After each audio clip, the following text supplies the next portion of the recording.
Hello, good afternoon. Welcome, Your Excellency, Minister for Foreign Affairs, Dr. Tandin Doji, esteemed speakers, moderator, and guests tuning in from home and abroad.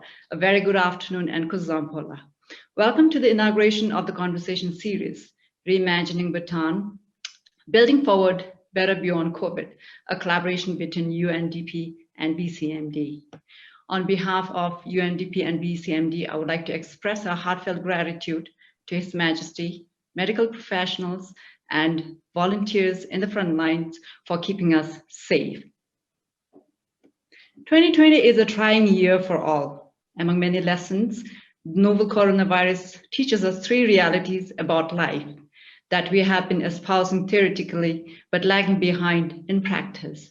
First, the pandemic has shown that our lives and all phenomena in this world are interdependent. As the virus continues to ravage all sections of the population indiscriminately, cutting across all aspects of our lives, from health to education to economic well-being, and transcending beyond political borders. Second, it made it clear that the existence and continuation of human race on this beautiful and only earth is a collective fight of the rich and the poor countries alike. We are all in this together. Third, the pandemic reinforces that change is constant and the future is unknown. It made us all pause in a frenzy to secure whatever aspirations we have at all levels, from personal to organizational to country level.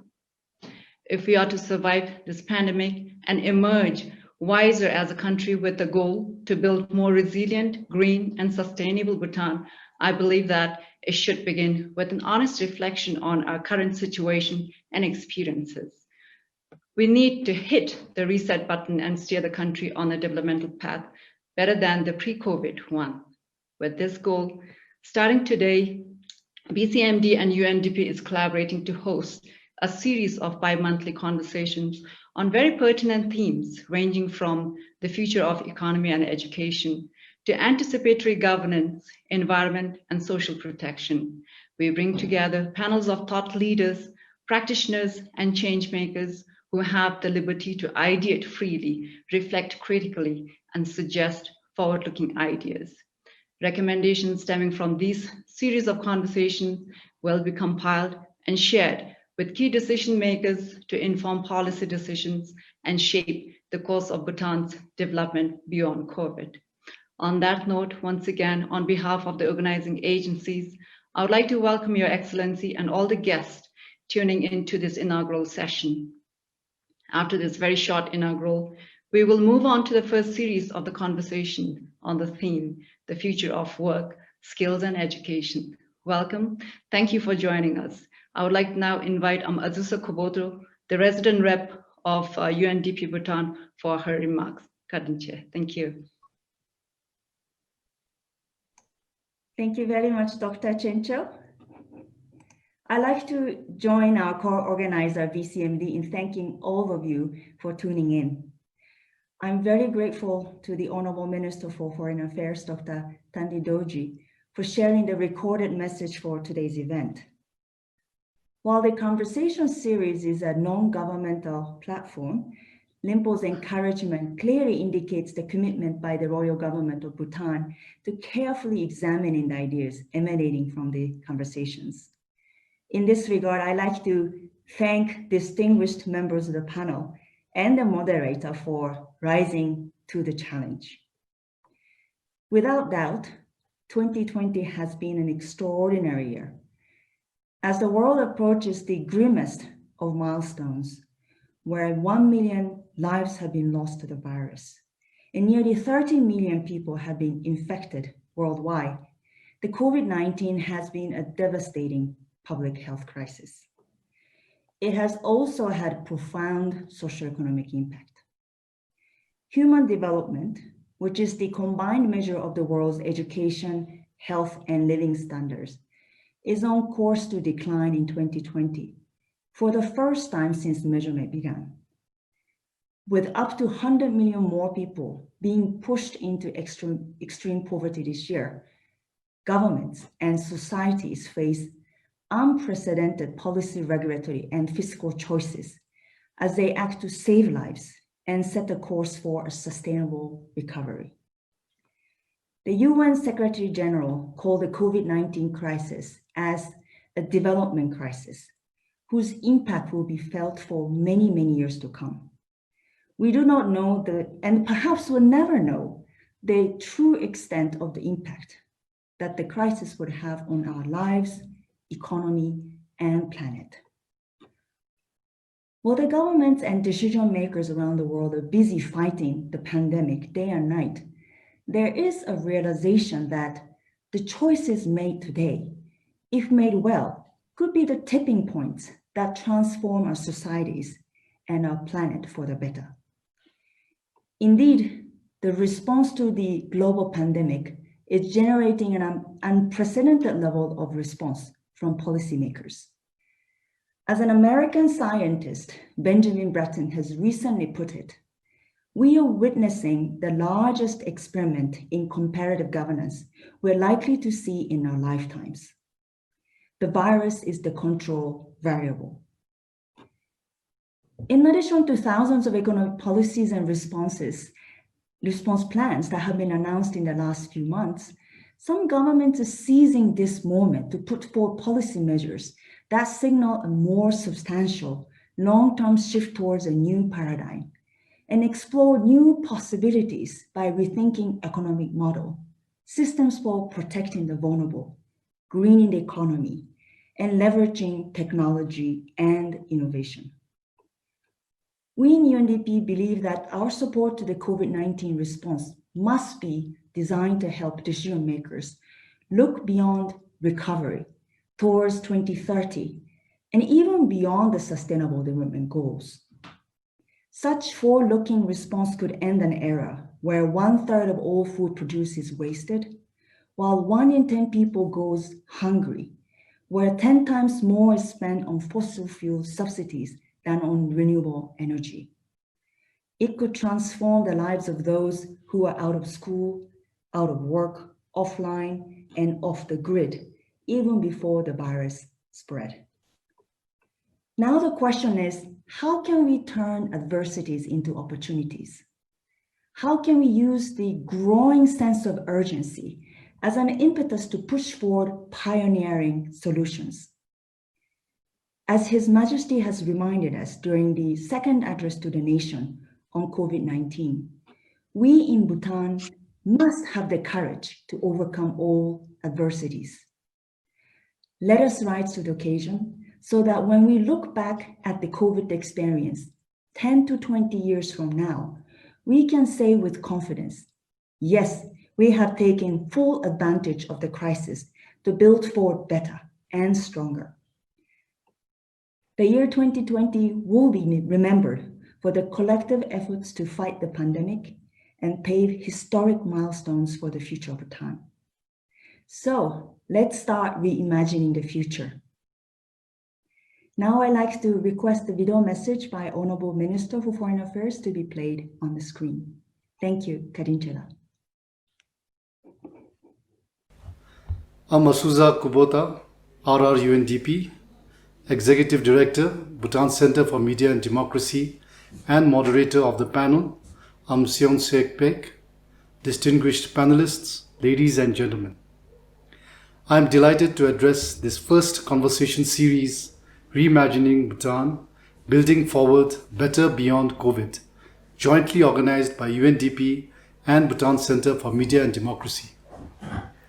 I'm also heartened to see a distinguished panel of experts from home and abroad who have long association and experience in today's topic of the discussion, which is the future of education, skills, and work.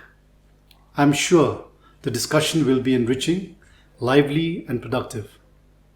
I would like to thank UNDP Bhutan and BCMD for partnering to host a series of open conversations with thought leaders, practitioners, youths, and change makers to put forward innovative and bold ideas to reimagine the future of Bhutan amidst the COVID-19 pandemic.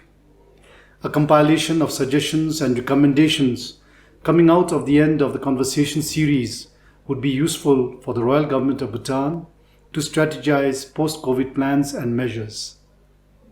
I encourage participants to offer free, frank, and practical ideas.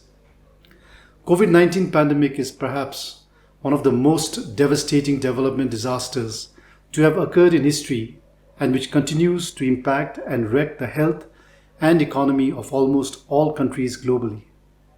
While Bhutan has done very well so far, under the leadership of His Majesty the King, to contain the pandemic with zero death, the socio-economic impact has been felt deep and wide. Travel restrictions and the recent lockdown has decelerated our economic growth by 2.1%, and with the uncertainty of the vaccine, the future ahead too is uncertain. While COVID-19 has exposed our weaknesses and vulnerabilities, it has also provided us with unprecedented opportunities to rethink our priorities, our organizational setup, on how we function and the manner in which our economy is structured. For example, our education system. Schools have had to close and online teaching was initiated using internet and television. This has made us question on how we can make such facilities available and affordable for all throughout the country. Can this mode complement existing teaching methods in the classroom even after COVID? While we were debating on overhauling our education system to change the levels of classes in different schools, review and revise necessary subjects that are taught, to include coding and technical skills as part of formal education, etc., our neighbor India announced a complete change in the education setup. We need to do the same and even better. The present education system and curriculum, in my opinion, was to prepare young people to join the workforce. And while becoming doctors, engineers, lawyers, etc. may still be relevant, there is a greater need to create innovators, entrepreneurs, and build skills for future work in the digital and internet generation. His Majesty has repeatedly stressed the importance of investing and strengthening in STEM subjects so that we may harness the benefits from the Internet of Things, cybersecurity, blockchain technology, fintech, virtual reality, and bioethics, to name a few. After the lockdown in March, we have had to work from home and to make appropriate adjustments. Prior to that, it was a huge task to have a virtual meeting because of the lack of infrastructure and facilities, and many of us even did not know how to use online forums such as Google Meet, Zoom, etc., despite having been there for quite some time. We now find ourselves adapting to the new normal, and despite many challenges, we now find efficiency in their use, such as my being absent from your presence and yet being able to address you all. Therefore, we need to explore and see how we can use such newer modes and methods to make our work more efficient and effective.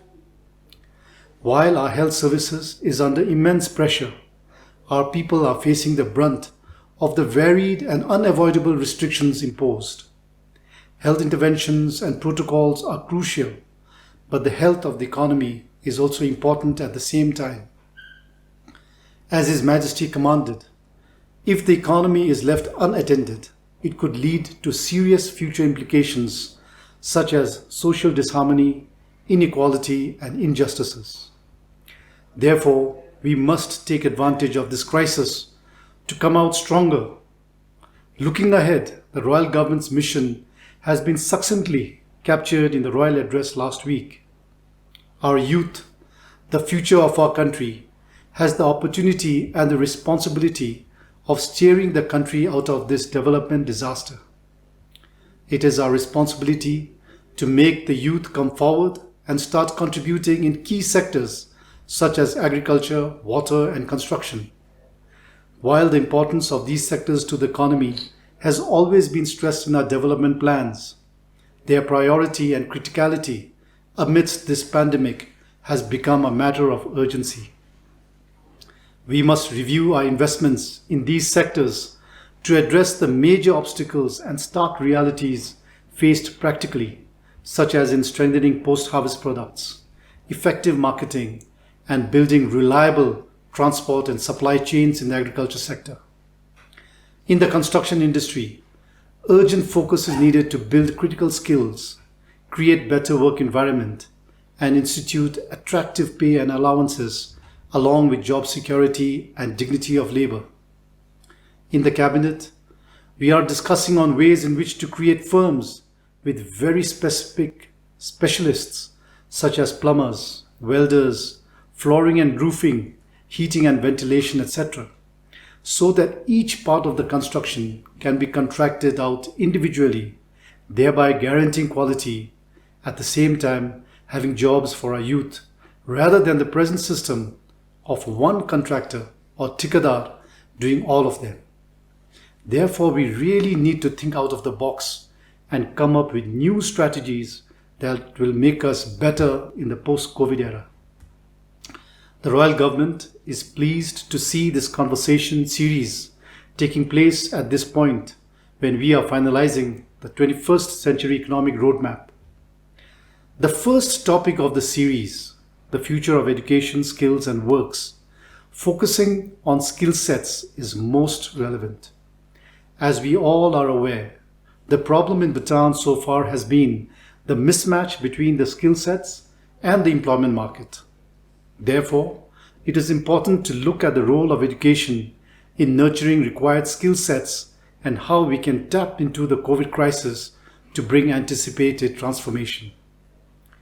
I hope young people who are looking forward to equip themselves with relevant skills and aspiring for a better future would also actively participate in the debate. This sort of forward-looking thinking is critical for us to ensure that we will remain fit for purpose in the context of the 21st Century Economic Roadmap and in the post-COVID world, characterized by uncertainties, ambiguities, and complexities. I hope the conversation series will debate further on these areas and come up with concrete recommendations. I look forward to receiving the outcome of the deliberations. Thank you and Tashidile. Good afternoon and welcome to a conversation on the future of work, skills and education. This is the first in the series that invites everyone to reimagine how Bhutan can come back stronger beyond COVID. As we all know, the pandemic has really pulled the rug out from under our feet, so to speak. And it's not just Bhutan, but the whole world is grappling with this slowdown in the economy. Many people have lost jobs, lifestyles have had to change. But as the Honourable Foreign Minister has said, it's exactly at a time like this that we need to ponder our next steps and to consider what kind of a future we might have coming out of COVID. And as we discuss this, the speakers and I have also discussed to say that we're not going to talk about the immediate period after COVID, the next 2 years. When we talk about future, we're talking about a longer term future, 2030, 2040, right? And this is also an apt time for this conversation because Bhutan's old development plan, that Vision 2020, reimagined 20 over years ago, is up for renewal, so to speak. The government has set up a task force to look at a new economic roadmap for the 21st century. So this is also a very good time. And the purpose for our conversation is not just to look at existing problems and to try and troubleshoot what's happening now, but the intent is to spark off thinking, right? And to try and invite and trigger more innovative, bold ideas so that we may tackle the situation looking into the future. Before we begin, I'd like to sort of very quickly give ourselves, catch up, give ourselves a glimpse on the current situation in Bhutan in terms of the world of work. We know that unemployment, there's a 2.7% unemployment in Bhutan, and out of this number, youth unemployment make up nearly 12% of that number. And it seems like young people with degrees who have gone through college comprise quite a large proportion of this youth unemployment. 6.5 out of 10 people, young people who are not employed, have a university degree and they're not at work. Okay, we have an estimated 8,000 people entering the job market every year. We have 30,000 people today seeking jobs because of COVID. Tourism employs 50,000 people, and we know tourism sector is in a limbo. So as for Bhutanese who work in construction, only 1 out of 10 people in our construction sector is Bhutanese. Right? And we also know that about 9,000 people who are working overseas have returned to Bhutan because of COVID. So this is what is the situation currently, and I'd like to begin by asking Kinatsering, who's also a member of the Task Force on Economic Change. In fact, all 3 of our Bhutanese panelists today are from the Economic Task Force as well. Can you tell us what you see in the future in terms of work, skills, and education? I mean, how can we make that, what kind of future is there, and how do we make it work? Right, thanks for this opportunity to be on the panel with all the distinguished co-panelists. On the future of work and the skills requirement, basically I would like to share the perspective from the current project that I'm involved in with the Prime Minister's Office on the reform for the technical and vocational education. And I think, as we have heard from the Honorable Foreign Minister as well, the numbers are staggering, and especially I think when it comes to the tourism and the construction sector. So looking at that, as we look towards the future, I feel that one of the things is that the innovation part has to play a major role, and because as we teach, I think, our youth in specific skills, but at the same time, within that particular context, we do need to make sure that they are generalists also, because of what happened in the tourism sector. Now, all of a sudden, had we included some of the technical and then also constructional education curriculum within that, then they would have been better prepared actually to sort of switch roles. And in fact, that's one of the things that we are trying to do with the Royal Institute of Tourism and Hospitality in a collaboration with them and with kind assistance from UNDP as well, to see whether we can include some of those curriculum within the hospitality, so that it gives them the opportunity, A, that if the COVID or post-COVID, when they go back to their own sector, they will have added value and skill to sort of, carry out all the maintenance and the construction works that is required in the hotels. And B, for some reason, if you cannot recover, the tourism sector is not recovering from the COVID, then they can again switch their role and then go into construction. So those are some of the things that I see, multiple sort of skilling at every level. But I think, as you mentioned, when we try to really reflect deeply on the impact of COVID, I know you want us not to use slides and jargon, so since I'm not using slides, I'm going to use a jargon. Historically, when you look at it, what comes to my mind is the critical juncture. And I think this is a perfect example of critical juncture, and I think, as a matter of fact, World Health Organization has declared it so, and also a lot of scholars, including some group researchers from LSE, has recently come out with that. And I think as a team member looking at transformation of some of these institutes, critical juncture provides us that opportunity when you reach this crossroad on what decision we take now, so that we lead on to a long-lasting, enduring impact both on the institution as well as, I suppose, with that on the society as a whole. So therefore, I think we carry a very, very great responsibility on what we decide today. And therefore, we feel that this is very timely. And in addition to that, I feel that with where I'm involved in now, some of the specific recommendation is to sort of use acronym again. We are saying it could be innovation, motivation, and collaboration. So these are the 3 things that we are looking at in terms of TV reformation. So innovation, specifically, we are trying to set up what you call the BITE Hub. So BITE is another name that we are proposing for TVET. Instead of TVET, we are calling it Bhutan Innovation Technical Education. So that hub will include a lot of the platform where we can invite experts, where we can invite industry, and then also the education fraternity to sort of discuss on some of these ideas. Not only discuss, but we also are trying to have a teaching factory. So where again, some of these skills could be sort of exchange between all the players. And on the motivation part, I think the recent study done by UNESCO and UNIVO does indicate that I think one of the uncertainties provided, experienced from here is the hope for the future for, I think, everybody involved is that they still need to fulfill their aspirational goals. And one of that is that I think for people involved in the technical education right now, they see this as a dead-end career. So now what we have proposing to the government as a motivation is, why don't we mainstream part of the technical education in the high schools, but at the same time reform technical education to provide actually a university equivalent degree. So we call it applied science degree, and we call it Uni-Bite City. So is again the sort of the bite fit in there, not to be confused with the restaurant bite. So those are some of the things that we see happening in future, and personally I'm very excited to be part of this team, and we hope that we'll be able to carry on a lot of feedback and very interesting recommendations from this group. Thank you. Thank you very much, Kimber.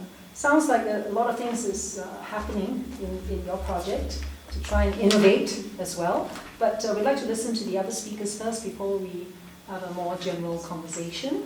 Sonam, you're a tech entrepreneur, and many analysts today tell us that the jobs for young people today may not even have been invented yet.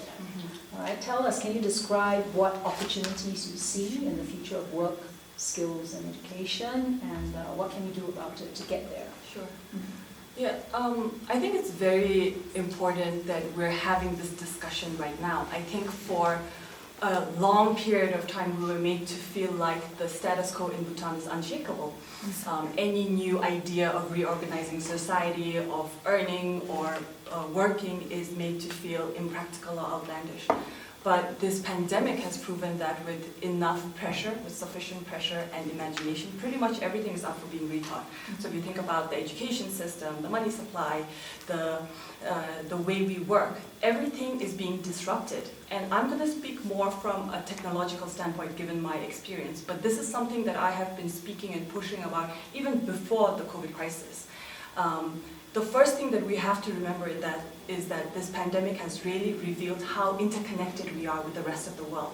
You have subscription models, so that's really the way forward that I think we can really capitalize on for Bhutan's development moving forward, is to capitalize on global knowledge that is already available right now. But in order to get there, we have to really change our mentality of being this exclusive destination. For many, many decades, we have worked on Bhutan being this exclusive bucket list destination, which has worked for us. But moving forward, I feel like it will no longer work for us, because if you look at the reality right now as well, we are so dependent on everybody, on the rest of the world, even when it comes to things like medical equipment or our agricultural supply chain. So we really can't pick and choose. We can't say that we want to be both an exclusive destination and a high-tech connected world at the same time. Very quick clarification. When you say Bhutan should no longer be this exclusive destination, what are you suggesting, very briefly? That we open up, let people come in to work, we can go out to work, and make it more fluid situation. Exactly. And we don't necessarily have to take it in the literal sense as well, because with technology, you can be open and connected with the rest of the world while you're still physically in your own respective homes. Okay. Thank you very much. We'll come back to you, because you've raised certain points, like the liquid workforce. We'll come back to you. What does that mean? Next up, Tenzing. Education is a key influencer in creating, not just citizens, good citizens, but also in shaping the minds of people, in terms of acceptance of work, preparing them for the world of work. Tell us what you see when you talk about the future of work, the future of skills and education in Bhutan. What do you see at this juncture, looking ahead? What are the possibilities? How can we come back more resilient to be able to tackle anything? Yes, thank you. It's good to be in this forum. Maybe I'll say a bit about work, and then how it's maybe going to look in the future, and then related to education here in Bhutan. So, in 2018, I think there was a study by the World Economic Forum that said that 65% of the kids going to primary school would be in jobs that don't exist today. Now, if that sounds fantastical and seems just like a projection, we can actually look backwards. And there is data that shows that in the US, 60% of the jobs were actually created in the last 30 years. So it just tells you about the scale of change that is happening in, at work. And therefore, the implication for education, when you don't even know what you're preparing for. Of course, you have now talk of automation and robots and algorithms replacing humans. And we think that that's coming in the future, but there's a McKinsey study that says that actually 50% of all global jobs are ready for automation with the current technology. So it's only going to accelerate as time moves on. So these are the sort of general trends and things that are happening. When it comes to Bhutan, I wanted to make 2 points. One is that there is this sort of economic theory of stages of development, where a country moves from a sort of a factor-driven stage where it's about unskilled labor and natural resources that you have. And then to move to the next stage, to support the wage increases, you have to increase productivity. So it's an efficiency-driven stage, stage 2. And we are supposedly in that stage, making the jump from 1 to 2. And then there's a third stage. In order to support really high income, you really have to have much higher productivity, which then means you need to get into a very innovation-driven, so it's an innovation-driven stage. And so if we visualize our economy and where we would like to be, I imagine that we would like to be in stage 3, which is an innovation-driven economy. The second point with regard to, as it relates to Bhutan, is that you look at all the past reports and all the studies, and they have actually highlighted our peculiarities in terms of our location, our geography, our size, and I think they've come to the right conclusion that the only thing that we can really capitalize on, other than some of the natural endowments, is our human resources. So this idea of a knowledge-based society. And I think this gels very well with those stages of development, so knowledge and innovation. And I think that's where we need to be headed. How do we get there? And I think this is where education plays a very vital part. If you look at education, if somebody from the last century came into this world, he wouldn't recognize transportation, no aeroplanes, no cars. He wouldn't recognize agriculture. He wouldn't recognize transportation, so many things, but he would recognize education. We still have the old model of the sage on the stage, dispensing knowledge to the students, and that is an old industrial, factory-led Russian model, which is no longer relevant, but we have not changed. And so the curriculum, the pedagogy that we have is very much focused around the teacher. It's very much content-driven. And when it's content-driven, what it promotes is memorization, and which is now the bane of the education system, and that's what we talk about, rote learning, memorization, so on and so forth. And what we actually need probably is people who can learn throughout their lives, so that they can change jobs, they're ready for the future, which leads to a sort of different paradigm. We need an education system that is more authentic, that is more inquiry-driven, that allows children to learn at their own pace, perhaps, and this is where technology is coming in. Now we see that actually we can bring in technology, and basically just wanted to make 2 points here, is that other than the curriculum and the pedagogy, the idea that we can actually flip the classroom. So flipping the classroom, meaning instead of teaching in the classroom, students now with technology can watch the lectures or the videos or whatever beforehand, and the classroom is flipped into a much more enriching environment where you're discussing, where you are abstracting, where you're synthesizing, so to develop some of the critical thinking skills and so on and so forth. The other is this idea that, which is very embedded in our system, is that we're always looking to get the right answer. And I think that is deeply, deeply flawed. We need to be asking the right questions. And I think His Majesty alluded to this when he said that we're a fail-safe society. We're afraid of failing. We don't want to try because we always want to get the right answer. And I think these 2 things are things that we have to tackle. I think I'll leave it at that for now. My time's up. So thank you. Thank you. Thank you very much. And as we say at BCMD, we always tell people there's no wrong or right answer. It's just that we all have a perspective. And what I hear from you, though, is that you're suggesting that we should, when we talk about the future, we shouldn't just think about an education system, but you're talking about creating a learning environment. It's just as important as schools, right? A learning environment. Yes, yes. People can keep learning and progress throughout. Okay, Las, can we move now to Anirla? Anirla, are you there? Anir, you've had a very rich experience sort of bringing innovation into governance and leading the lab on the world of work.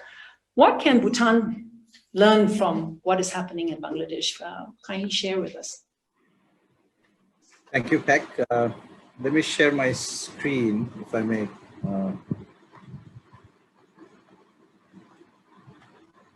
Can you see my screen? Yeah, Yes. Yes. Thank you. Honorable Foreign Minister, respected UNDP resident representative, distinguished moderator and panelists, respected audience. We heard from the Honorable Minister, from the resident representative, and also we heard from three distinguished panelists, different angles on where Bhutan needs to go. In Bangladesh, for the last 13 years of this digital Bangladesh journey, which culminates in the digital Bangladesh in next year, 2021, which is our 50th anniversary, we actually looked at technology to address many different social and economic issues. So let me talk about a study that we did last year to look at how technology is actually changing the nature of work. In the next 20 years or so, we're looking at this context that you've all heard of called VUCA, how things are becoming volatile, uncertain, complex, and ambiguous.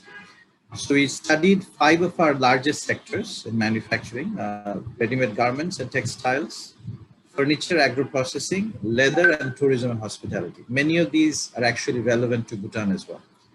And we are seeing that we will have immense job losses. So the number is quite startling, about 5.5 million jobs that we're looking to lose in the next 20 years. Now, fast forward to this year, and this VUCA actually became much more of a reality, this volatility and complexity and all of that. So COVID came and we had to do a very quick study of reassessing the projections that we did for the next 20 years. And we realized by studying about 16 different sectors that we are going to lose about 20 million jobs in the next 1.5 years. So that 5.5 million actually became very, very high. So 20 million. But we're also seeing that about 4 million new jobs will be created in the same time frame. So this 20 million will actually be revised down right now because in the last 3 months, we've actually introduced many measures to revitalize the economy through the SMEs, through technology, through digital credit, and many, many other things. So essentially, this stark reality may not happen, but the more important thing is to focus on the right side, the right column, which is where we see new 4 million jobs will be created. And this is what I want to focus on. So let me fast forward now to Bhutan. So hearing from the minister, from Azusa, and from the 3 panelists, I'm going to suggest 3 areas of focus. So the first is, just like we did a study in Bangladesh by looking at the future of work and skill, I think you could do a similar study to identify the low-hanging new fruits, where the new possibilities are coming up. So we have representation from the Prime Minister's office, and I know that the Minister of Labor and Human Resources and the Minister of Education are working together through this task force that you have. And I think it would be the first step that would be quite useful. And that's where UNDP can actually provide a lot of help. In the context of Bangladesh, UNDP actually conducted the study along with ILO, UNICEF, UNESCO, and several other UN organizations and also development partners. The second thing, and this is where Sonam talked about the networked intelligence, and that resonates, is a collective intelligence data platform where we actually try to reduce the gap between demand and supply.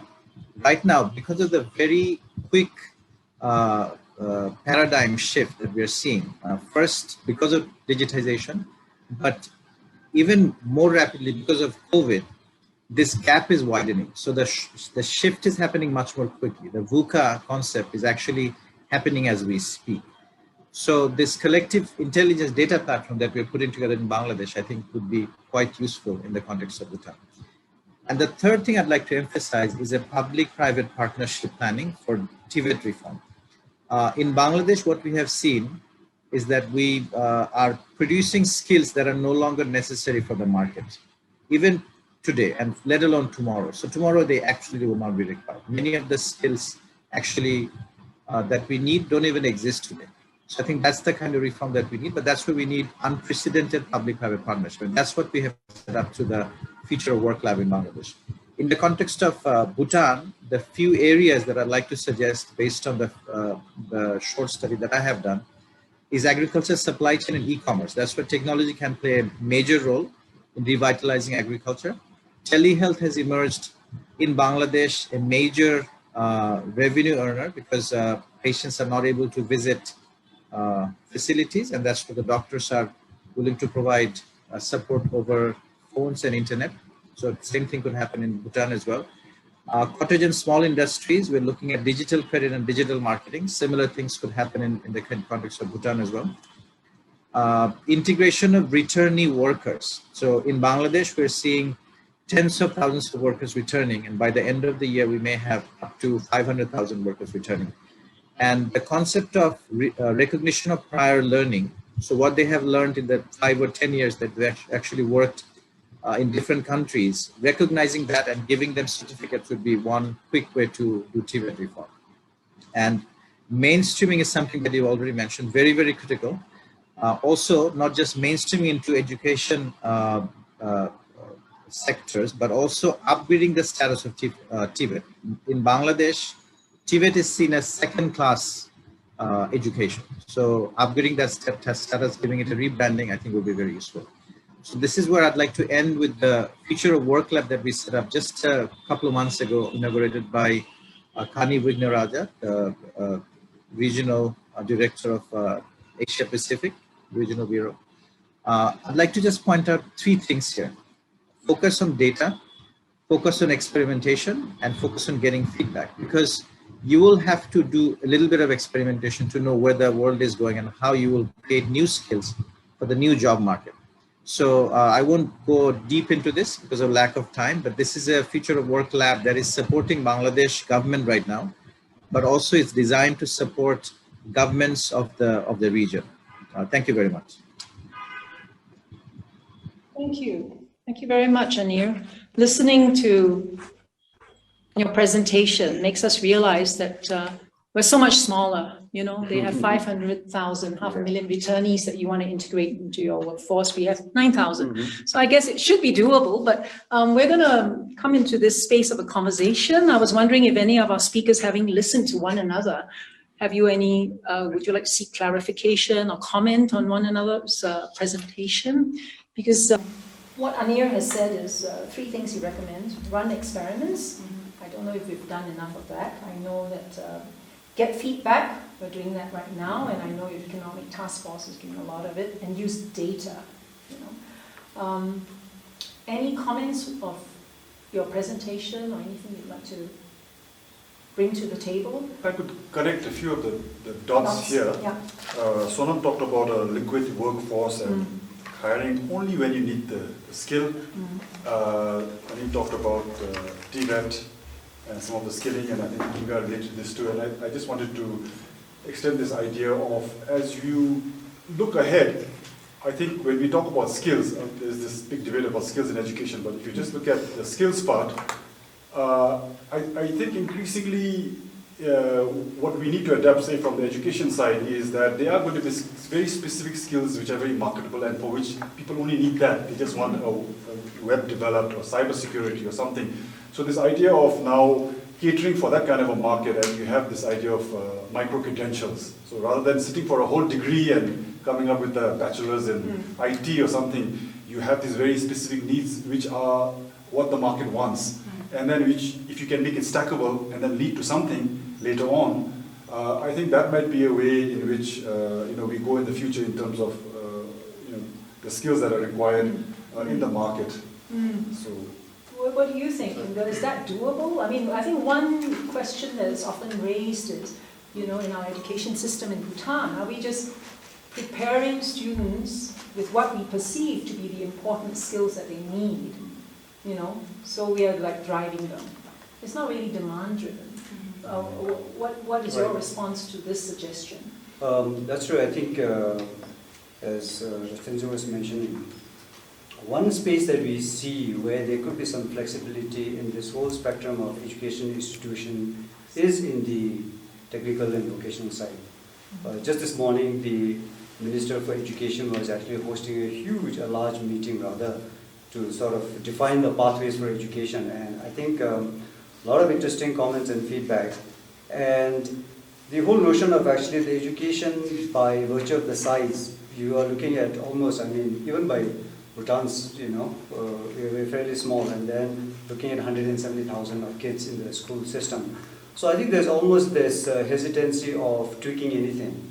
And that's, I think, where the TVET system can come in. And while we mainstream and then also provide this pathway to for aspirational youth to go all the way to get a degree in applied sciences. But at the same time, I think in between, if we can, just because we don't have to have the traditional sort of course curriculum like they have in RUB, and then also similarly in the Ministry of Education. So TVET, I think, really gives us that opportunity. And I think this also is in line with what Anil has suggested to upgrading. So therefore, right now, it is looked at as if it is the second or even the last option for a lot of youth. And then starting with the parents' perception as well, because you immediately equate that with construction and agriculture. But whereas my view is, construction and agriculture actually comprises of less than 10% of the entire TVET.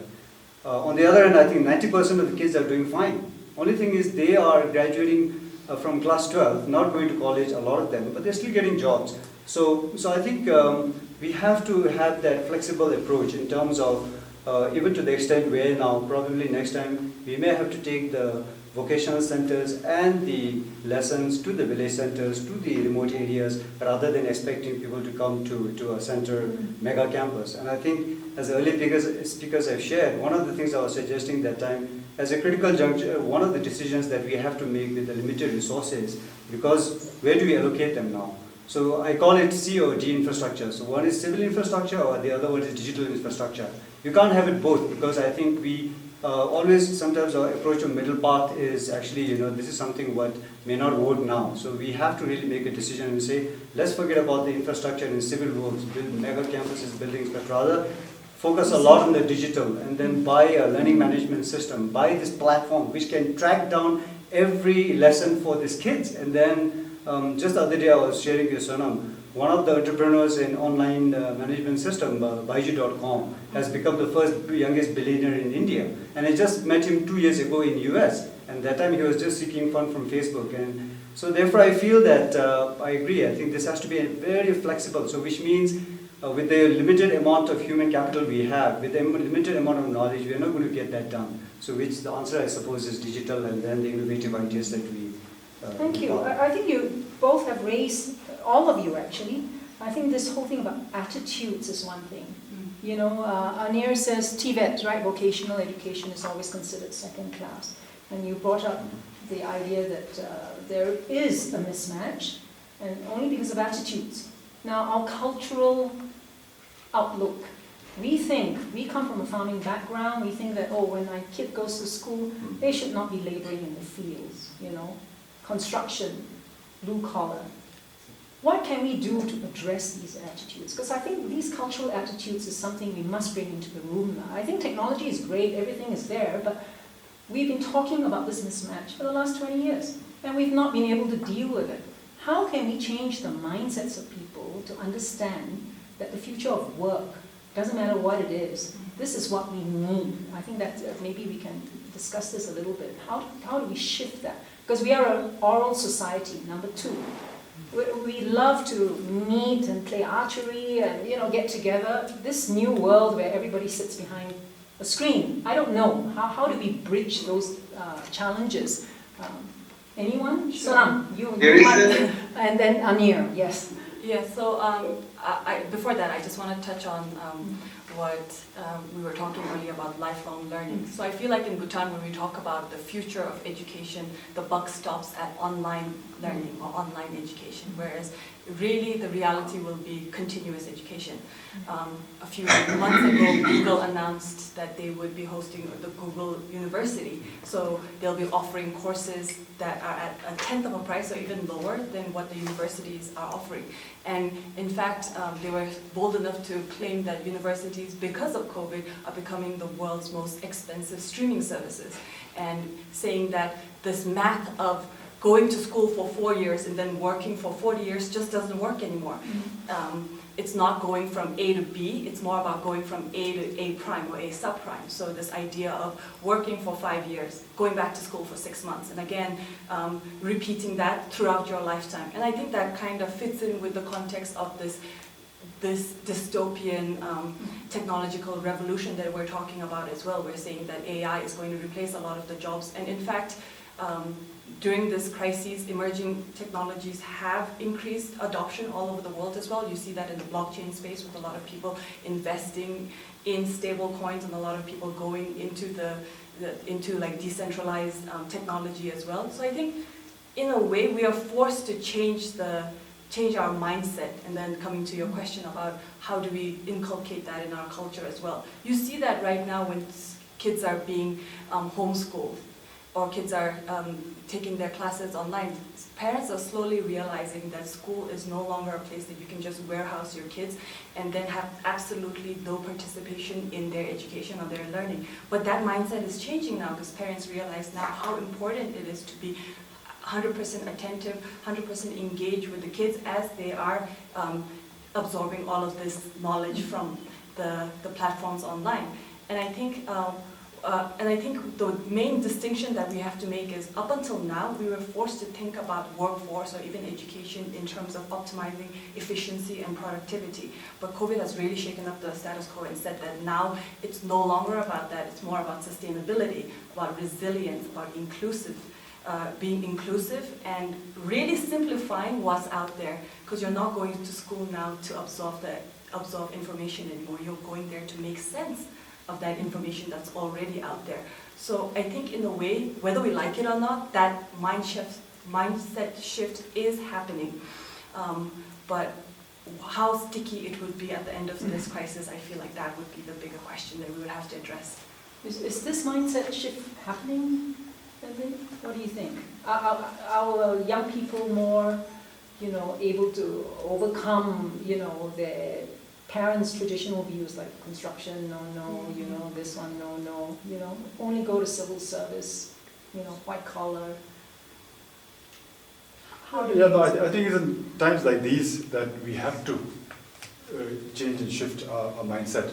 I think if you heard His Majesty's address a little more than a week ago, I think it was about that. Exactly, that the youth have to step up. This is the need of the hour. And I think the framing helps in the sense that this is for the country. And then you find people who are proud to be picking up garbage or digging the drains or cooking or doing that kind of thing which we might consider below us. So I think those kind of attitudinal changes, cultural changes are happening. One of the things on the TVET front, I think, is that maybe we need to embed that lower down in our schools, middle school maybe, so that this is normal, this is not something that we stigmatize. And so I think some of those things are happening, but I think it will take some time. So I feel like you've pinpointed something very important, the framing. Yes. I think till now we've all thought of jobs as a job, it's to make a living. It's kind of transactional and functional. But if we could frame it to say, I'm contributing to the security of my family, security and sustainability of Bhutan for the long term, that might shift the way we view things. Nation building. Right. Yes. So skills, I'd like to bring up skills. Anir, do you have something to add to this, listening to us? I wanted to add about the mental shift that you talked about. So I think that's already happening. COVID has accelerated that. Because we needed that mental shift just to survive. Not only to thrive, but just to survive. So we are talking about what I call COVID dividend. So COVID has given us a dividend, and whether it's going to be sticky or not, we have to see. But I think a lot of it will actually stick, because it was a shock system, and we realized that we need to think differently. So we are making decisions over WhatsApp. So I call it the WhatsApp bureaucracy. A lot of bureaucratic and policy decisions are actually being made over WhatsApp. We do Zoom and video conferencing calls over many different technologies, and that's becoming mainstream. Even now, I mean, even after the economy opening up, we're actually continuing to do this, and that's more efficient. So what I have seen in the last few years is that I'll give you a couple of examples of unemployment numbers in Bangladesh. So unemployment is about at a steady 4% for a long time. But graduate unemployment, after you've actually graduated from university, is much, much higher than that. It's almost over 30%. So almost 8 to 9 times more than overall unemployment. Because we graduate ourselves out of the job market. We are no longer able to do what we can do if we basically drop out of high school, because we have an elevated status of what we can and cannot do. And I think that is changing because of the introduction of technologies. We're seeing new kinds of supply chain and agro e-commerce flourishing through technology. So people who would not be able to do agricultural work are actually going back to doing that because now it's technology enabled. The emergence of gig economy, so the scaling away of 9 to 5 is actually happening. So ride sharing, a lot of work that's happening because I'm a plumber, I can be plugged into an online service and I look digital. So I think digital has rebranded the way we look at menial work. So that's something that I think is an interesting twist on how we can upgrade TVET and also make it much more market focused. So I think those are some of the things we should also leverage. Thank you very much. But I'd like to come back to something that all of you mentioned, skills. You know, we talked about skills for a job, but it's as if it's a very specific plumbing skill, you know, a skill to read data. What other skills do we need? So we need the right attitudes. Anything else from our 3 speakers here before we take some questions? I think from some of the brief feedbacks we got from the TVET alumni, the teachers, even in Bhutanese context, what they have identified is actually the skill for communication, social skills, being able to deal with some of the uncertainties. That has come out quite strong, and I saw that as very universal.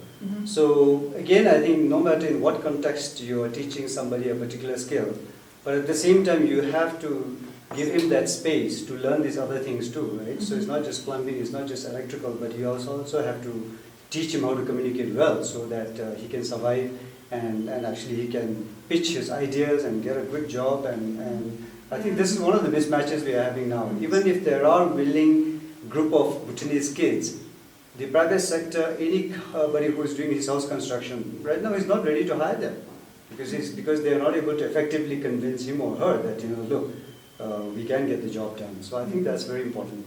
So I also hear it's also teaching them how to bounce back, learn how to fail even. No problem, you know, it doesn't work now, but how do I bounce back? Yes, no?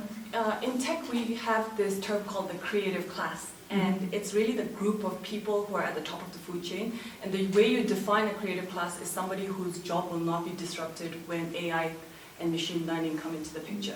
So it's anybody who is a programmer, a coder, a digital marketer, because ultimately you are your skills and your profession and skills is not bound by time or space. And it's really that idea of being able to work from anywhere at any time. So I feel like within the context of Bhutan, this might be really long-term as well, but that's what I'm aspiring to do with Code for Bhutan as well, is to build and inculcate this technical workforce that will ultimately, in the next 10, 20 years, be equipped to face that job market where you will be able to leverage your skills and offer your services to any company or any company around the world, basically. Anything to add before we... No, I just wanted to say that this idea of disruption in higher education, right now we have this concept of seat time, that you sit there in your class for whatever, 3-4 years, and then you get a degree.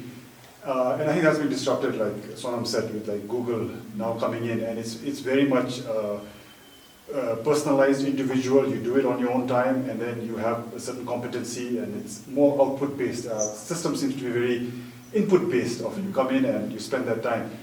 And I think higher ed in that sense can borrow a little from the TVET end in terms of looking for some of those so that people are job ready. They have those competencies when they come out. And I'm all for education's sake, but yes, also they need to be job ready and have those, skill sets and competencies so that when somebody hires them, they can move in quickly. And that's what a good education should actually give you.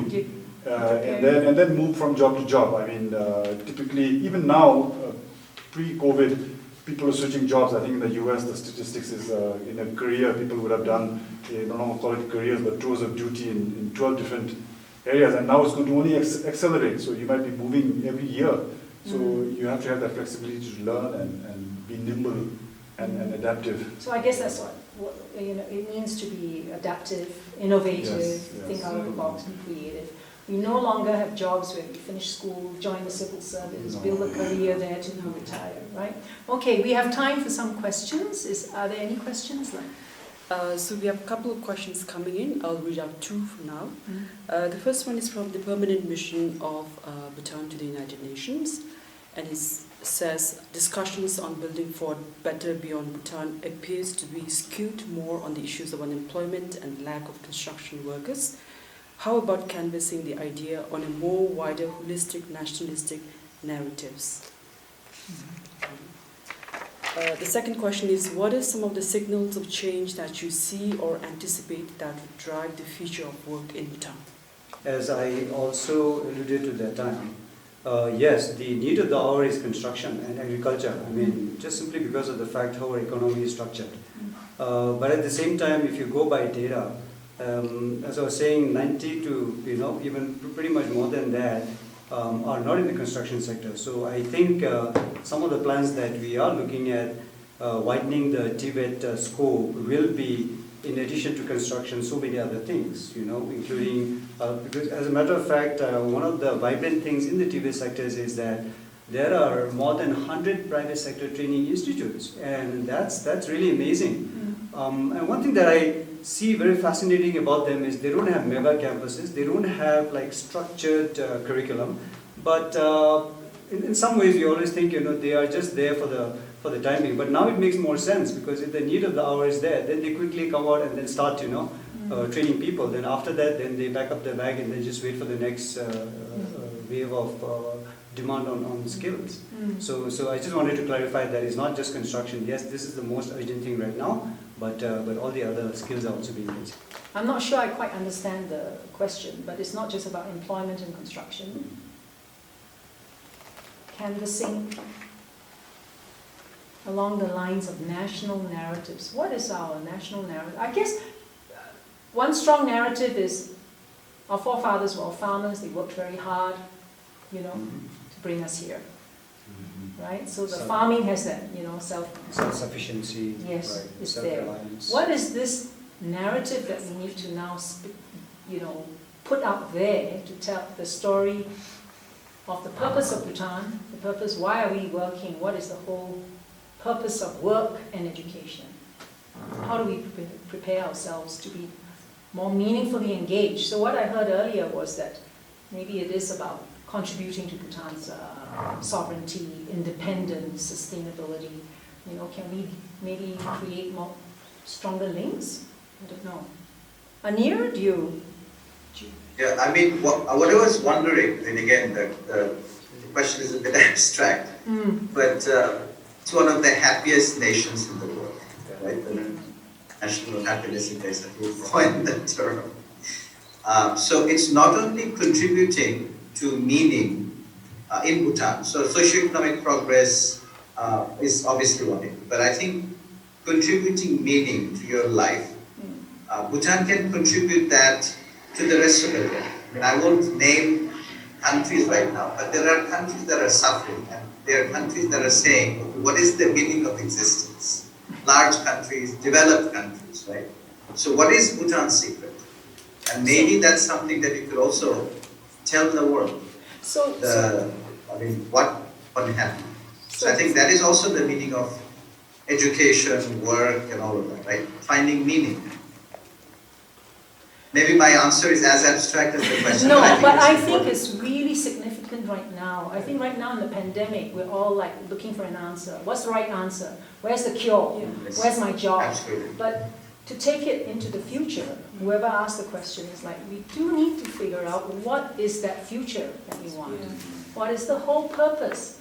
Why do we want to be healthy? Why do we want to go back to school? Why do we want to work for? Maybe that is more philosophical, but it's very, very important, because otherwise we become quite transactional. So it's a nice reminder.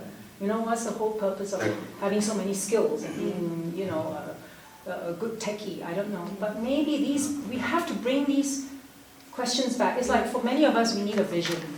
What is our vision? And then we can move towards it. Second question, signals of change.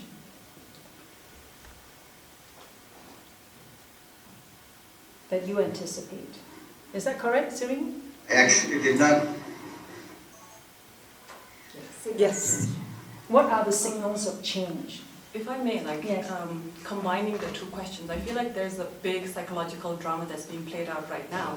And in a way, on the one hand, we're talking about the need to be self-reliant. We understood within the last couple of months how important that is. But on the other hand, I'm going to go back to my earlier point about this need to be interconnected with the world. So how do we balance self-reliance on one hand, but at the same time understand that we cannot isolate ourselves from the rest of the world? And I feel like, again, going back to technology, I feel like that would be the answer for us moving forward, like really looking at this idea of how we shouldn't be bound by the borders that we have or physical time and space, and actually leverage and invest in building up technological skills right now, so that we can be a place where we have a talent pool for digital and technological talent. A lot of people think I'm crazy whenever I say this, but I feel like as compared to a lot of really big and scattered markets, Bhutan, because we are small, because we have a common purpose, we can actually come together and work together to make this a reality. A lot of people talk about like this need to have money and power to influence to bring about any influence or change. But I really feel that in the case of Bhutan, it's all about community-driven workforce. And if we actually come and work towards a common goal, in this case, which would be like actually building ourselves as a digital society or a digital nation moving forward, that it would not only tick the boxes of self-reliance, but also this idea of being interconnected with the rest of the world. So I'm not sure if that was necessarily an answer to that question, but I feel like that would be the narrative that I would love to pose moving forward for Bhutan. Okay, and Just on the signals on the future of work, I think we're seeing it here. I see it in education, where we have sort of now a blended learning, and then you have this work from home model, and I see learn from home, work from home. And for example, for the students, it's been a big change, but equally it's been a big change for the faculty. They have to now use new tools to communicate. It's no longer physical face-to-face. They have to be more imaginative in delivering and making sure that they're taking care of the students from a distance. So it requires a whole new learning for them, a whole new set of skills that they have to, and they're working from home. And to me, as I look further into the future, I think that's going to be a big part. I think even architects and designers are talking about now, as when you design homes, that is almost now going to be an integral part of future homes. a Zoom room. Or in future, God knows, we might have better rendition, 3D or something. But I think that will probably be a bigger part, and people may have more choice in terms of where they live and the commutes and so many other implications work from home will have. I mean, there are a lot of pluses on the environment side in terms of transportation and decongestion and so many things. So technology is enabling a lot of these changes, I think, which will happen, especially for the knowledge worker. Okay. Are there any more questions? We have 2 more minutes for questions. Yes, so Would you like to say something? Just I think catching up on, even from a personal thing, what we realize is now we're trying to build a home, and now we're looking at tiny homes. Not so much of a big home, because it doesn't make sense to have more gatherings and so on. But I think on the more important point of where Bhutan can take a lead, as we have always been doing on the GNH part, As we go and move into the digital world, I was just looking at the newly minted Center for Human Technology. I think this is all a company that has been put together by Silicon Valley experts who have been working for Google, Facebook, and Amazon, and Pinterest. And the real vision for them is now, since, let us not, as we sort of, go gung-ho on digital technology, but at the same time, let's preserve our human part of the whole thing. So I feel that this is where we could provide them some leadership as well as we go into digital technology. What are the values that we are always, anchored by, the GNH value?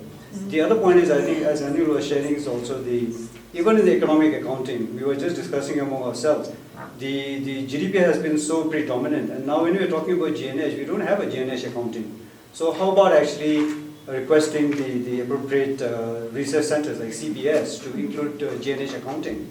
And I'm sure like these are the two areas where we are both interconnected, but at the same time we can take the lead in the world. I think there's some work done, not much, but for GNH accounting is like, maybe it's also time in the world of work to account for the number of hours people volunteer. We have a lot of day soups, for example. People, give time to do good work for the community. So we should count that as productive work that also contributes. Otherwise, we're just tracking jobs for a salary. Okay, are there any more questions? We have 2 minutes, so just pick one question. Last one, you can continue. Okay. So, the question 1, at the moment, the only qualifications recognized by RCAC and RUB are those obtained by full-time classroom study. Does that need to change to cope with the future? Is this being considered by RCAC and RUB? Second question, would love to hear the speaker's thoughts on what are the first 2 steps or things and what would need to come together to realize the ideas you proposed. Would you like to take that? It's asking the university. This has been an ongoing discussion, and I think this is the right time to address this because so much of learning is happening online. And I think we're discussing flexible pathways, exit entry points from TVET to higher ed, micro-credentials, specific skill sets, and I think it's about time that we started recognizing distance learning. I think it's the RCAC doesn't recognize that, and I think it's quite obvious, and I'm sure the discussions will happen to allow for that, because that is the future. As I was talking about blended learning now, even at RTC, we haven't gone back to full face-to-face because we realize that the online has inculcated certain skills and attitudes in terms of their independence that we can hold them responsible for. So that's something we don't want to let go of. Whereas earlier, it was a chalk and talk. They would come in and the role of the teacher was to teach. And now we're trying to frame it as the teacher is a guide by the side, not giving you the material, but is helping you, facilitating your education. So I think online and distance is going to become an important part of even mainstream. So therefore I think that issue to be almost seems moot, but of course it's for the relevant agencies and authorities to acknowledge and make changes. Can you get anything to add for this in terms of TVET? Yeah, I think some of the concrete things which could happen is also, it requires changing of acts. Especially, I think, the legal requirements. Especially, I think, as I was saying, for some of the kids who are going to TVET, if they are looking at a possibility of being a member of parliament, they can't right now because they don't have a full-time degree. So I think this is one of the things that we are also submitting as part of our recommendations, that no matter what kind of skill they have, but if they get a degree, whether it's online or whether it's part-time, they are getting a degree. So I think these are really, really valid recommendations which both the government and the lawmakers would be, I think, keen to look at. I think we're, running a little short, time's ticking away, so we're going to move in our last session where I ask all 4 speakers, right, to share with us their concluding thoughts. We'll have about 2 minutes each. From today's conversation, what might we begin today that would enable us to head towards this future of work, skills, and education that we've been considering? What concrete steps can we take to get there? We want 1 or 2 concrete steps, and if Anir kindly talk about maybe a bit about collaboration, which we didn't have time to discuss because Ania works with 23 ministries, in Innovate. So collaboration and other points. Who would like to go first? 2 minutes each. Anir, maybe quickly 2 minutes and then. Sure, absolutely. Thank you, Peg. I mean, it was a very productive discussion. I learned quite a bit about how Bhutan is thinking for the future of work. And there is a lot of similarities in Bangladesh. So obviously one collaboration is between Bangladesh and Bhutan to address our shared challenges. But within Bangladesh, what we have seen is from the Prime Minister's office, we last year set up what is called the National Skills Development Authority. And that is coordinating with 22 ministries, and we're providing actually all the strategic support, the data platform that I talked about, the collective intelligence. We're setting up all of that so that we can make a lot of quick decisions, as the world moves very quickly, faster than our planning process. COVID moves at its own speed. If we cannot catch up with COVID, then we are falling behind. And so it's not just collaboration within the government, but collaboration with the private sector. What we have seen is the government has a lot of training institutes, but not the right market-focused, demand-driven curriculum. The private sector is a lot more nimble and agile to be responsive to the market. So we have brought in about 20 or so industry associations, a lot of very large NGOs such as BRAC, into this mix, so that we can use the best of both worlds. We can use the infrastructure of the government, the training infrastructure, but also the nimble responsiveness of the private sector and the NGOs to be able to come up with new curriculum. We're also looking to certify micro skills. So we talked about what is needed. I may be actually working in multiple different jobs. So there is no one job that I do. A lot of the Uber drivers actually do other things on the side. In COVID, because Uber was actually not running, so they were actually doing other things. They found meaningful vocation to actually Absolutely. So different types of collaboration, private sector with government, within government, and internationally also. So I think that's what we need to have. And the last thing I'd like to mention is the blended learning, which we have been trying to institutionalize for a long time, is now here to stay. I think. So COVID has given the realization to both the policymakers. Thank you. Thank you very much. Thanks. I think as you talk about the future, I'll take the caution from, I think it was Bali who said that future is not always what it used to be. So you borrow from the past. So I'm going to recommend maybe a future council. So that is a recommendation by Alvin Toffler, I think back in 1967 in his very famous book, Future Shock. And I was looking at it, actually, 80% of everything that he said is correct now, when you look at it. And the rest 20%, I suppose, we'll look at it at the rest of the future as you go towards. So that would be one thing, if you can set up a future council. I know Singapore has, I know World Economic Forum has, but I think it will keep alive this conversation even within our local context. And one of the things that again Toffler has suggested is that bureaucracy will turn into adhocracy, and that is something.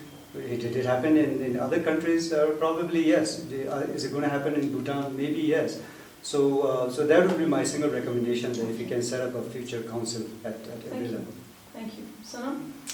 Sure. So I think, again, going back to this idea of interconnectedness, I feel like ideas are no issues in Bhutan, but it's always the implementation where we have a lot of hiccups. So as we look forward into the future-facing economy, we have to really think about what the gig economy has already done for the workforce. In a way, it's sort of catapulted policymakers to think about employment rules where a person working in Bhutan for corporations or organizations in the US or Europe might be able to leverage and enable the best out of that solution. So that's number one, obviously. The second thing I think is really integrating our technology and our logistics, especially our payment systems, with the rest of the world, so that we can facilitate more of what I was alluding to earlier, the liquid workforce.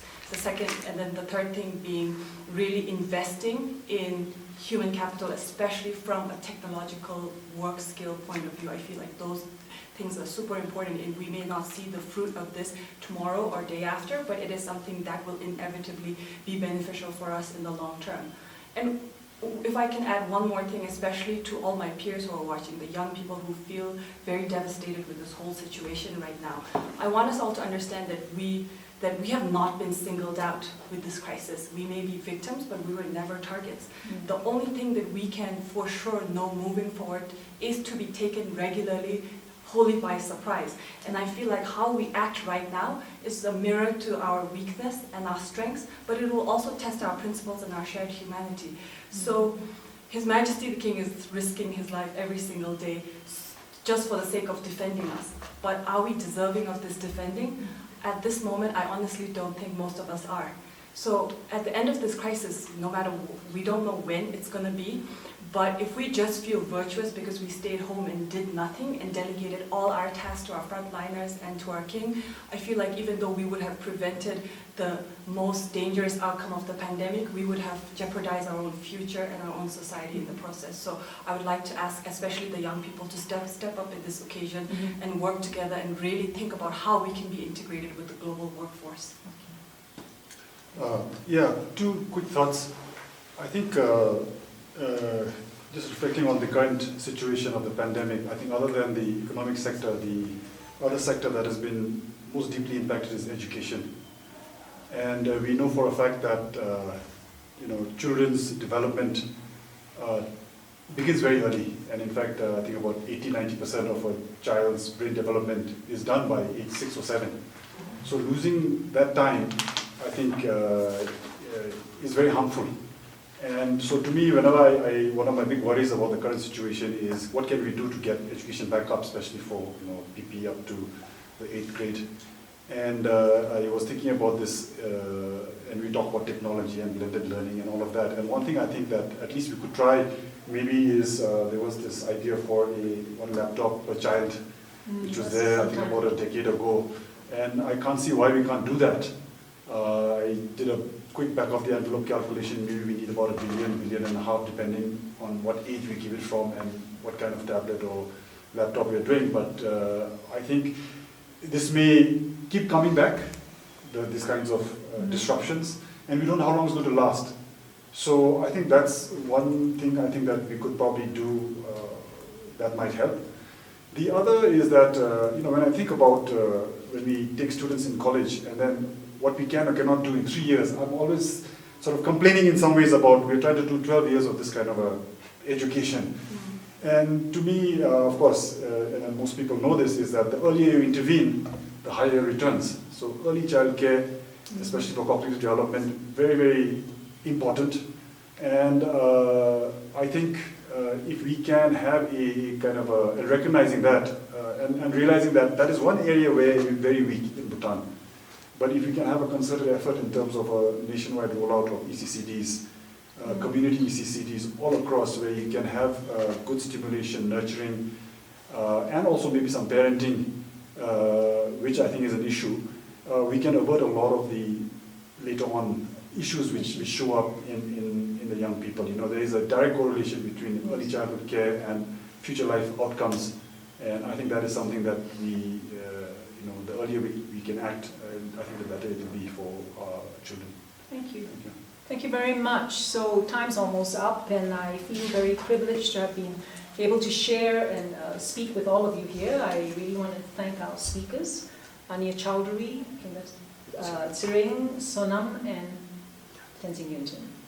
And also to thank UNDP and BCMD, and many people who are in the background, the team. I do hope that this conversation will ripple out to more possibilities, and I hope that those of you who are participating, please keep sending in your views, your one concrete recommendation, because I think the government is really asking for feedback.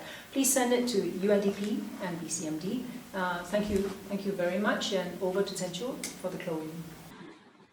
Well, thank you. Thank you to all the speakers for a very engrossing session. Very big ideas there. for me, I think it'll take some time for me to digest all those ideas and even comprehend. But thank you to Mr. Anil Chaudhary for joining this series. Thanks to technology that we can tap on, experts across the world. Thank you to Tasha Tenzin for shedding light on the challenges in the education sector. Tasha Kingatsuri, Sonal Paladin. I'm sure rest of the viewers were as engrossed and engaged as I was. The conversation really doesn't end here. In fact, I think it should continue beyond the session. So like Ampek has said, please do leave your comments and views on our Facebook page, or you can even write directly to us. Last but not the least, we are very honored to hear His Excellency Dr. Tandin during this inaugural session. Thank you for making that time for us. We hope that when the government begins the recovery process from the pandemic and transition to a new normal, what we do here today and in the next 2 months with 4 more conversations on very pertinent themes will prove instrumental in guiding the government towards a course of development that makes our country more resilient, green, and sustainable. So thank you to all who have tuned in today, and I hope that you'll join us again for the next theme on the future of economy and innovative financing and investment, which is going to happen on 13th of October.